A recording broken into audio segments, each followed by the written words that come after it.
Retrouvé massacré, battu à mort, le corps couvert d'une centaine d'ecchymoses. Le visage, il n'y a plus de visage, elle est défigurée. C'est ainsi que le corps de la malheureuse Kinga Wolf a été découvert gisant dans une baignoire remplie d'eau dans un palace parisien en mai 2009. Voici l'histoire de Kinga. Nous sommes en mai 2009, vers le 25-26 mai, lorsque l'hôtel Bristol, un palace parisien, reçoit des appels de la famille d'une dénommée Kinga Wolf. En effet, Kinga, c'est une cliente de l'hôtel et elle y séjourne avec son ami Yann. Mais ils n'ont plus de nouvelles de Kinga. Ils ont beau essayer de téléphoner sur son téléphone, elle ne répond pas. Ils envoient des SMS, elle ne répond pas non plus. Donc, ils sont quand même assez inquiets et ils contactent l'hôtel afin que quelqu'un aille frapper à la chambre pour s'assurer que tout aille bien. Oui, mais Kinga est descendue dans cet hôtel avec son ami Ian Griffin. Ils vont y séjourner quelques jours. Ils sont en vacances. Ils ont décidé de se reposer et de passer cette petite semaine tranquillement en amoureux. Et ils ont expressément demandé à l'hôtel de ne pas les déranger. Donc, quand des clients de cette trempe qui descendent dans ce genre de palace parisien, la politique de l'hôtel est extrêmement ferme. Les clients ont demandé à ne pas être dérangés, eh bien, on ne va pas les déranger. Cependant, la famille et certains amis insistent auprès de cet hôtel.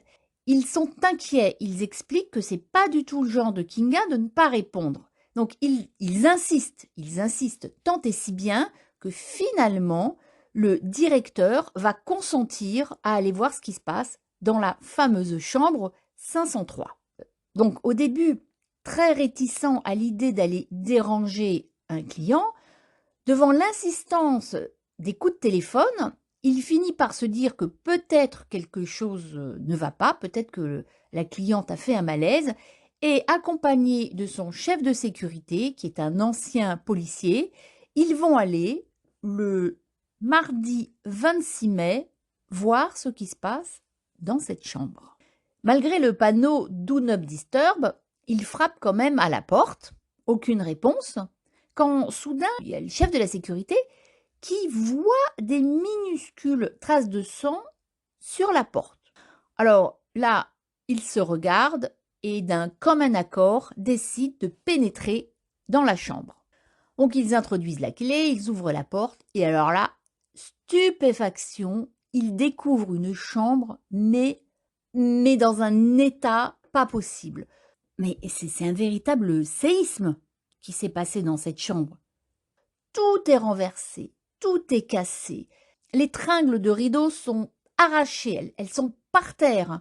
La plaquette de marbre des tables de nuit est cassée. Donc il faut quand même une certaine force pour avoir cassé des plaques, vous savez, qui recouvrent les petites tables de nuit. Les chaises sont renversées, les pieds de table cassés, tout est sans dessus-dessous. C'est un véritable séisme. Bon, imaginez 3 gorilles et 2 tigres enfermés dans un espace réduit. Bah voilà, ils vont mettre un carnage pas possible et c'est ce qui s'est passé dans cette chambre. Mais il y a pire encore, ils découvrent que le matelas est imbibé de sang. Déjà, ils sont effarés de voir cette chambre d'hôtel, mais quand ils découvrent ce matelas taché et inondé de sang, il n'y a plus aucun doute, il s'est passé quelque chose d'extrêmement grave dans cette pièce. Qu'est-ce qui est arrivé? Donc, il continue un petit peu à tâtonner. Le chef de sécurité rentre dans la salle de bain. Et là, il va avoir une vision d'horreur qui va le marquer, mais alors j'imagine toute sa vie. Il découvre le corps de Kinga Wolf, la cliente de la chambre 503. Elle est dans la baignoire, remplie d'eau rougeâtre. Son corps est recouvert d'ecchymoses, d'hématomes. Elle a le crâne fracassé, elle a l'orbite enfoncée. Enfin, cette femme On ne sait pas ce qui s'est passé. Elle a été massacrée. Massacrée. C'est épouvantable. Elle a été battue à mort. On ne sait pas ce qu'il y a eu. Enfin, on ne comprend pas. Ils ne comprennent pas. Bon, ils appellent immédiatement la police qui se rend tout de suite sur les lieux du crime. Ils vont geler la scène de crime comme ils ont l'habitude. Ils viennent bien évidemment avec le légiste qui va tout de suite constater bien évidemment qu'elle est décédée. Lorsqu'on va retirer Kinga de la baignoire, le légiste va s'apercevoir, malgré ce corps martyrisé, il va discerner des traces qui ne correspondent ni à des coups, ni à des hématomes. Donc, il va regarder et son œil aguerri et de par l'expérience qu'il a, il va déterminer que ce sont des traces de taser. Donc, le corps de Kinga est aussitôt transporté à la morgue pour un examen complémentaire pour déterminer les causes de la mort. Bon, il ne faut pas être grand clair pour deviner qu'elle a été battue à mort, que ce sont les différents coups qui l'ont tuée, pas un coup en particulier, mais la somme de tous les coups qu'elle a reçus qui l'a tuée. Le légiste va déterminer qu'elle a reçu 17 coups sur le crâne, 33 coups sur le thorax.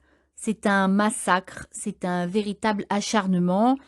Il va parler de carnage. Donc on perquisitionne tout de suite la chambre, enfin c'est plus une chambre quoi, c'est un foutoir, excusez-moi du terme, mais bon, il n'y a plus rien d'intact, tout est cassé, renversé, déchiré. Ah, on se demande ce qui s'est passé. Voilà, c'est vraiment incroyable. Qu'est-ce qui a pu arriver dans cette chambre? Et malgré tout ce désordre, la police va mettre la main sur 2 tasers. Donc aussitôt, le personnel du palace est interrogé.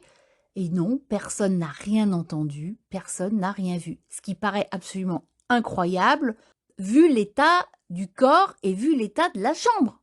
Malheureusement, les chambres à côté de la 503, elles étaient libres. Il n'y avait pas d'occupants. Donc personne n'a rien entendu. Parmi le personnel de l'hôtel, il y a le room service qui va raconter que dimanche soir, ils ont commandé une bouteille de vin et que, avant de toquer à la chambre, il a entendu des éclats de voix, il a entendu des disputes. Il a timidement frappé, s'annonçant « Room service, votre vin ». On lui a ouvert brusquement la porte, c'est Kinga qui avait l'air très en colère, qui lui a arraché la bouteille de vin. Il paraît qu'elle serait même tombée par terre et on a fermé la porte. Donc on en déduit que dimanche soir, Kinga était encore en vie. On apprend également que le lundi 25 mai, 3 cafés ont été commandés. Donc, ils étaient 3 dans la chambre. Kinga, quelqu'un qu'on ne connaît pas, et son ami Ian Griffin. Alors, avant de vous parler de Ian Griffin, son ami, je vais vous raconter qui est Kinga. En fait, la police, elle va s'intéresser à la vie de Kinga Wolf pour comprendre un petit peu les causes de sa mort. Alors Kinga, c'est une jeune femme, elle est polonaise, elle a environ 36 ans. Elle est PDG d'une société d'agroalimentaire. Elle gagne très bien sa vie, c'est une femme d'affaires très respectée, c'est une femme d'affaires redoutable. Et elle vit avec donc Yann entre la Pologne, qui est son pays d'origine, et la Grande-Bretagne. Elle est installée avec son fiancé, qu'elle doit d'ailleurs épouser dans 3 mois. La meilleure amie de Kinga va dire que c'était une femme très brillante, très intelligente, sociable, drôle, enfin qui avait beaucoup de qualités et qu'elle était très amoureuse de Yann. Yann est un homme d'affaires britannique, riche, style playboy, une 40aine d'années, beau gosse, enfin voilà. Il filait le parfait amour et à ce propos, ils étaient donc descendus dans cet hôtel, enfin dans ce palace, pardon. Ils devaient y séjourner quelques jours et ensuite descendre sur la Côte d'Azur où Kinga avait offert à Yann un magnifique yacht sur lequel il devait passer quelques jours de vacances également. Alors, tout le monde parle de Yann, mais c'est un peu comme l'Arlésienne, on en parle, mais la police n'arrive pas à mettre la main sur Yann. Où est-il? Est-ce qu'il lui est arrivé également quelque chose? Yann est introuvable. On contacte les amis de Kinga, on ne sait pas où est Yann. Donc très rapidement, la police va interroger les caméras de vidéosurveillance de l'hôtel et elle découvre que le lundi après-midi, aux alentours de 16 heures, Yann sort de la chambre 503, met le panneau Do Not Disturb. La deuxième caméra de l'hôtel qui se situe dans les parkings prend le relais. On le voit monter dans sa voiture de sport et partir. Voilà, à partir de là, on essaye de deviner l'itinéraire qu'il a pu emprunter et on apprend qu'il a été flashé sur l'autoroute Rouen-Amiens. C'est une route qui va vers l'Angleterre. Ah, ça fait plus un pli. Yann s'est enfui. Mais pourquoi s'enfuir? Il a quelque chose à se reprocher? On doit l'interroger. C'est le seul témoin. Il doit raconter ce qui s'est passé. Est-ce qu'il a vu quelque chose? Puisqu'il n'est plus en France, comment l'interroger? La police va émettre à son encontre un mandat d'arrêt européen. Une semaine après, il est arrêté en Angleterre. Oui, mais voilà, il va falloir attendre 2 ans pour obtenir son extradition vers la France. Donc pour la police, il n'y a plus aucun doute, c'est le suspect numéro 1, ce Yann. Alors, je vais vous parler de Ian Griffin maintenant. Qui c'est? Tout à l'heure, je vous ai dit que c'était un homme d'affaires britannique, richissime. C'est ce qu'il fait croire, c'est ce qu'il veut faire croire. En fait, c'est un loser avec un L majuscule. Il n'a pas de revenus, il est toujours entretenu par ses parents. Je vous rappelle quand même qu'il a une quarantaine d'années. Il vit au crochet de Kinga, qu'il entretient de A à Z. Ils ont un accord parce que monsieur a des principes et a honte. Enfin, honte, je ne sais pas si on peut appeler ça honte, mais voilà, il ne veut pas qu'on sache que c'est Kinga qui l'entretient. Donc, ils ont un accord entre eux.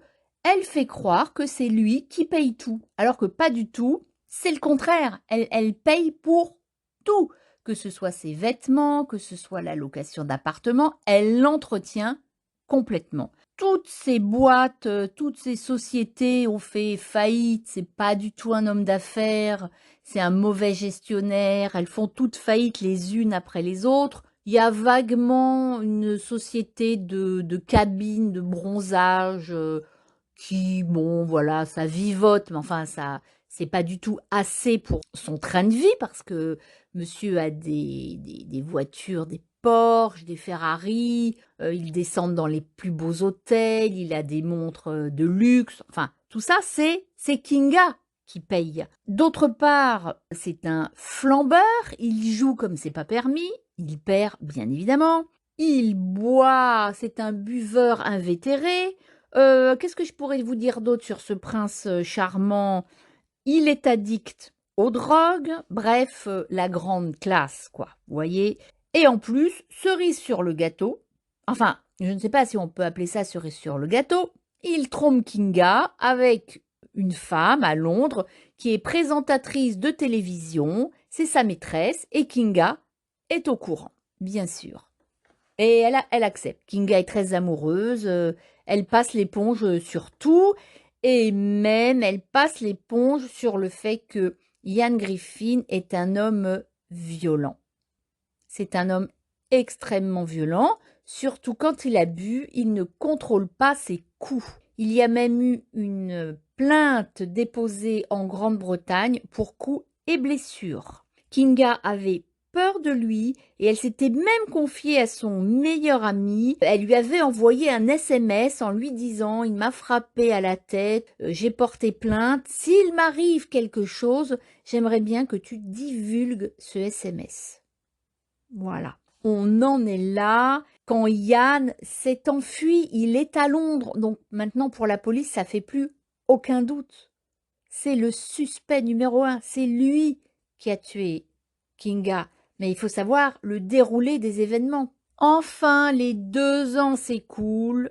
Ian Griffin arrive en France où il est immédiatement, ouais, il est interrogé par la police et on va lui demander des explications. Mais là, la police va se retrouver à un mur. Il affirme ne se souvenir de rien. Il a un trou noir. Il ne se rappelle de rien.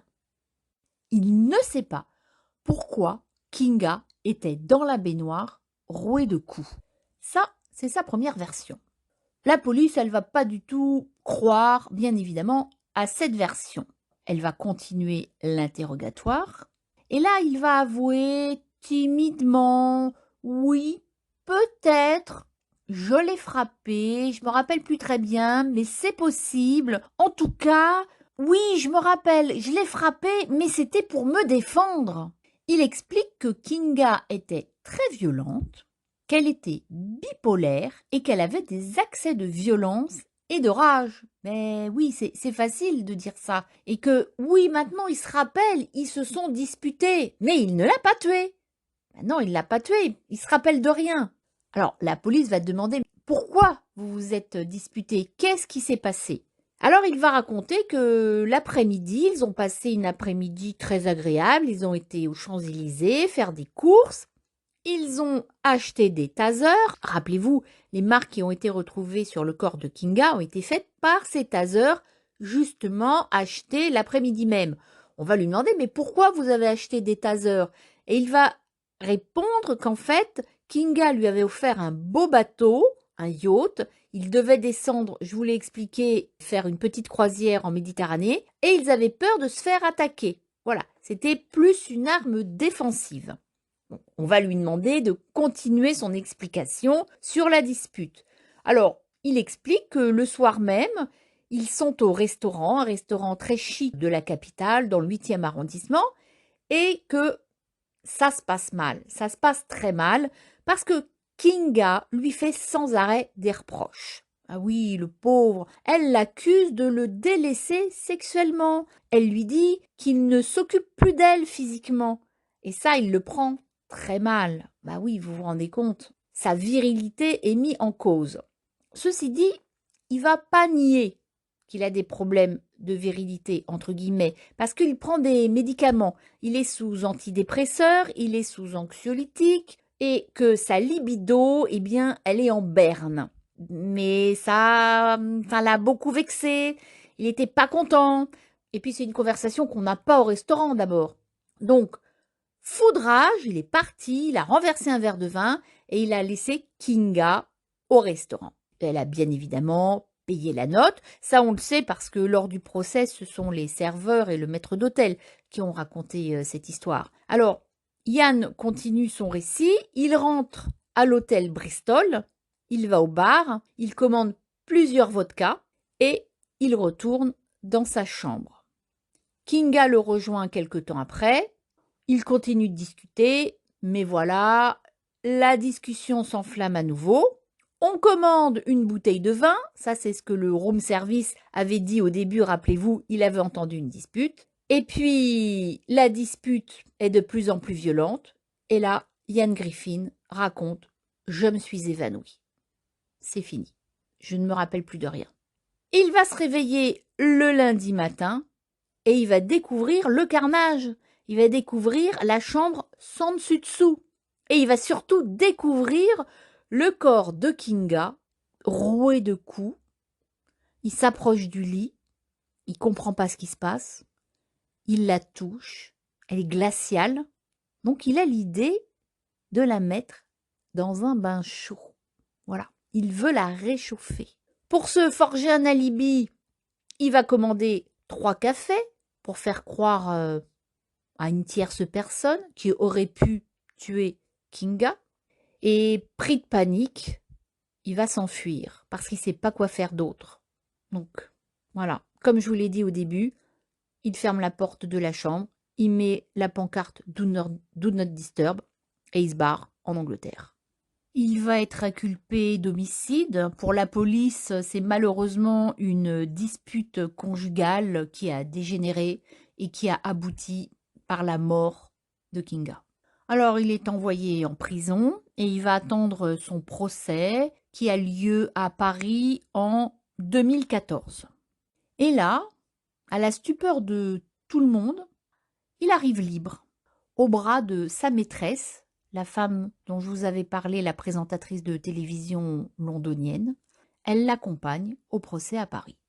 Donc, personne ne comprend ce qui se passe. Et puis on s'aperçoit que Ian Griffin boite et que pour des raisons médicales, il a contracté une maladie neurologique en prison et du coup, il était incompatible avec la prison. Il a été libéré. Oui, mais voilà. C'est curieux cette maladie neurologique. On le voit boiter, ça c'est sûr. On apprend également qu'en prison, il a fait une tentative de suicide. Et on se demande en fait si c'est pas plutôt le suicide qui a échoué, qui a raté, qui aurait laissé des séquelles neurologiques. Alors, est-ce que Ian Griffin simule en boitant exagérément? Lors de son procès, la cour va absolument balayer le trou noir. Elle ne croit absolument pas l'accusé lorsqu'il raconte: je suis rentré dans ma chambre le dimanche soir, nous nous sommes disputés, je me suis évanoui et le lendemain, le lundi, j'ai retrouvé Kinga morte sur le lit. Ça ne passe pas auprès de la cour. Pour sa défense, ses avocats vont insister sur le fait que son discernement était diminué à cause de l'alcool, des médicaments, des antidépresseurs, et que du coup, c'est tout à fait possible, ce trou de mémoire, que ce trou de mémoire n'est pas inventé. Les psychiatres vont dire également que c'est possible. Pour le procureur, je cite, c'est une fable. C'est impossible d'y croire. Et c'est impossible d'y croire parce que quelque temps après avoir tué Kinga, il va dire à ses amis que c'était un accident. Donc en fait, il se rappelle. Les jurés n'ont pas cru à cette version de trou noir et il a été condamné à 20 ans de réclusion. Mais ce n'est pas fini. Il y a eu un procès en appel en avril 2016 à Évry. Et là, moi, j'y étais à ce procès.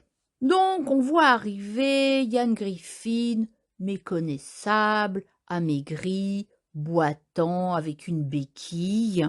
Dans la salle, c'est un peu triste parce que Kinga, il n'y a personne qui va la représenter. Sa famille, elle n'est pas venue, ses amis sont pas venus. Par contre, il y a la famille de Yann, ils étaient d'ailleurs derrière moi. J'avais le père de Yann juste derrière moi. Alors, en appel, il va finalement reconnaître un peu sa responsabilité, mais il nie absolument avoir voulu la tuer. Pour lui, non, il l'a pas tuée.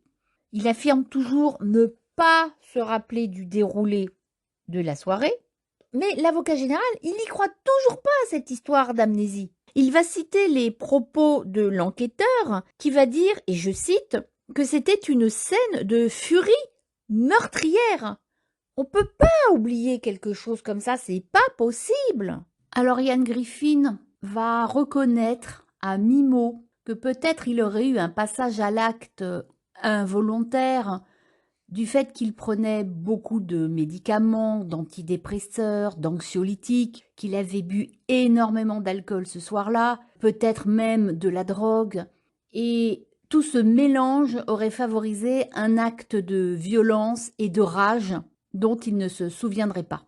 Et on apprend par la même occasion que Ian Griffin avait arrêté son traitement contre la bipolarité, ce qui engendrerait, d'après les experts psychiatres, des actes de rage et de violence, comme je le disais, incontrôlés.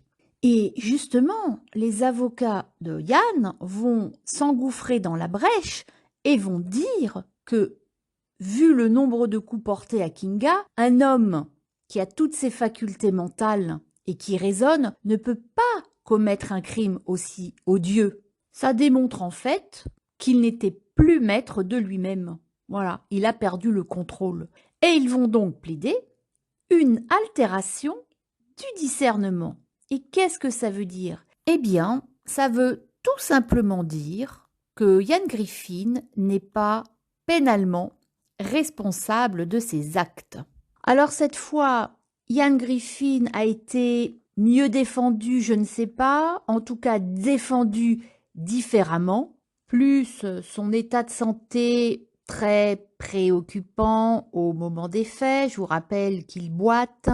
L'altération du discernement a été acceptée par les jurés, eh bien sa peine a été diminuée et il a écopé de 14 ans de prison. Mais avec le jeu des remises de peine, eh bien, il a fait beaucoup moins de prison. Alors, avant l'annoncé du verdict, il n'a pas trop de réaction. Il est assez stoïque. Il avait exprimé quelques remords. Voilà, il s'excusait. Il est désormais libre. Maintenant, il va très bien. Il ne boite plus. C'est très bizarre. Il vit dans le sud de la France. Il poste des photos de lui sur Facebook, sur Insta, sur lesquelles on le voit en pleine forme. Il a repris ses kilos, il a l'air très heureux et il vit sa meilleure vie. Voilà. J'imagine que certains d'entre vous vont encore commenter que la justice laisse à désirer. Et je suis tout à fait d'accord avec vous. Mais malheureusement, voilà, la justice a parlé et on ne peut rien faire. Il est libre. Donc en fait, il n'a pas fait beaucoup de prison. Il n'a pas fait beaucoup de prison, quoi. En tout cas, c'est une bien triste histoire que je viens de vous raconter. J'espère cependant qu'elle vous aura plu.